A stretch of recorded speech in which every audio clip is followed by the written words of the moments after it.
Jadi Direktur Kriminal Khusus Polda Jawa Timur, ya, kemudian bersama-sama dengan Budinter ini mengungkap kasus ITE. Jadi di mana pekerja migran ini itu dieksploitasi, ya, dijanjikan dengan iming-iming dinikahi, ya, oleh pelaku yang mengaku sebagai pengacara, ya. Kemudian mendekati para korbannya, kemudian melakukan persetubuhan sambil direkam, dan kemudian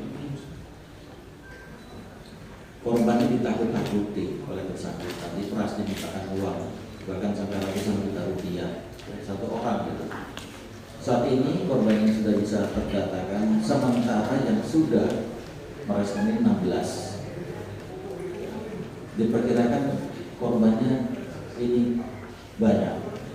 Apa yang kami buat, sementara mohon maaf untuk pelaku tidak kami hadirkan karena setelah ini Wassalamualaikum warahmatullahi wabarakatuh. Namun kami tampilkan foto pelaku bagaimana mengatakan memang melakukan ini tadinya karena sakit hati, namun dilampiaskan dengan para korban-korban ini seperti itu. Kalau untuk alasan sakit hatinya bagaimana? Apakah sakit hati pada korban atau sakit hati dulu pernah jadi pengusaha kemudian ditipu atau bagaimana?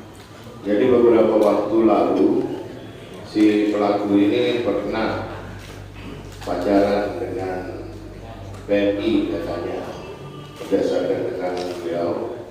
Kemudian dalam perjalanan